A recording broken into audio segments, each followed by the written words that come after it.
बिहार में जैसे ही चुनाव आयोग ने विशेष पुनरीक्षण अभियान यानी एसआईआर शुरू किया, वहां की मतदाता सूची से जुड़े आंकड़ों ने सबको चौंका दिया। आधार सैचुरेशन जैसी तकनीकी बात एक आम चर्चा का विषय बन चुकी है। सीमांचल के मुस्लिम बहुल जिलों में 100 की आबादी पर 120 से अधिक आधार कार्ड पाए गए। इस विसंगति ने पूरे देश का ध्यान खींचा और सवाल खड़े किए कि कहीं दस्तावेजों के जरिए कोई बड़ा खेल तो नहीं चल रहा है। दोस्तों, अब सवाल यह है कि अगर यही प्रक्रिया, यही एसआईआर पश्चिम बंगाल में शुरू कर दिया जाए तो क्या होगा। नमस्कार, मैं अभिषेक, आप देख रहे हैं द पैम्फलेट। पश्चिम बंगाल वर्षों से घुसपैठ, फर्जी पहचान और वोट बैंक की राजनीति का केंद्र रहा है।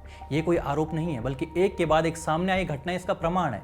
इसका एक क्लासिक एग्जाम्पल हमने कोलकाता में कुछ महीने पहले देखा, जहां एक सड़क दुर्घटना में एक शख्स पकड़ा गया और उसके पास Aadhaar card, voter ID, PAN card और पासपोर्ट सब कुछ था। लेकिन जब पुलिस ने जांच की तो वो व्यक्ति बांग्लादेशी निकला और उसके सारे कागजात फर्जी थे। लेकिन एक मिनट, ये क्या पहला मामला था? नहीं। कुछ समय पहले इंडियन एक्सप्रेस की एक रिपोर्ट में बताया गया कि पासपोर्ट स्कैम में 130 लोगों पर चार्जशीट दाखिल की गई है, जिनमें से 120 लोग बांग्लादेशी नागरिक थे। इन लोगों ने भारतीय पहचान पत्रों के आधार पर पासपोर्ट बनवा लिया था। ईडी यानी इन्फोर्समेंट डायरेक्टरेट ने अप्रैल 2025 में एक ऐसा नेटवर्क उजागर किया जो बांग्लादेशी नागरिकों के लिए फर्जी दस्तावेज तैयार कर रहा था। उसके पास हजारों की संख्या में नकली आधार, वोटर आईडी और सरकारी प्रमाण पत्र मौजूद थे।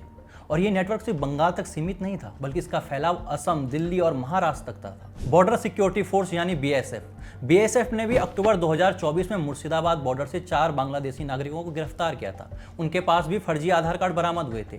पूछताछ में पता चला कि ये दस्तावेज उन्हें भारत में प्रवेश करने के बाद और आगे बढ़ने और पहचान बनाने के लिए दिए गए थे। पश्चिम बंगाल के पूरे सिस्टम पर सवाल तब उठे जब चुनाव आयोग ने खुद पश्चिम बंगाल में 7800 से अधिक ज़्यादा डुप्लीकेट वोटर आईडी को रद्द किया। सोचिए दोस्तों, 7800 से अधिक ज़्यादा डुप्लीकेट वोटर आईडी, यानी ये घटना भी सीधे तौर पर एक बड़े फर्जीवाड़े की ओर इशारा कर रही थी। पश्चिम बंगाल के शहर बोनगांव और उत्तर 24 परगना जैसे इलाकों में भी नकली सरकारी मोहरों और आईडी बनाने वाले गिरोहों का पर्दाफाश हुआ था, जो हजारों पहचान पत्र बना चुके थे। अब बिहार में हमने देखा कि एक एसआईआर अभियान ने इतनी ही सच्चाई उजागर कर दी।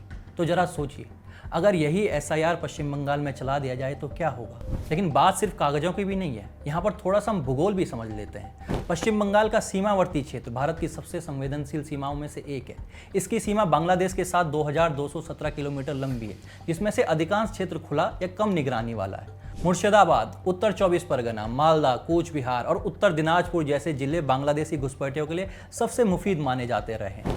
ऐसा क्यों है? क्योंकि यहाँ से लाखों अवैध नागरिक न सिर्फ भारत में प्रवेश कर चुके हैं, बल्कि फर्जी दस्तावेजों के जरिए भारतीय भी बन चुके हैं। इन जिलों में घुसपैठ की प्रक्रिया कोई रातों रात की योजना नहीं है, बल्कि दशकों पुराना एक सुनियोजित नेटवर्क है। स्थानीय और राज्य स्तर पर राजनीतिक संरक्षण और सीमावर्ती इलाकों में फैला भ्रष्टाचार का संगठित तंत्र इस नेटवर्क को जिंदा बनाए रखे है। अब सोचिए इन घुसपैठियों को आधार, राशन कार्ड, बैंक खाते, सरकारी योजनाओं का लाभ तक मिल जाता है। और जब इन सबका इस्तेमाल वोटर आईडी बनाने में होता है, तब वो घुसपैठी एक दिन मतदाता बनकर चुनावी नतीजों को प्रभावित करने लगते हैं। अब ये किसके मतदाता बनते हैं और किसकी सरकार बनाते हैं, ये आप भी जानते हैं।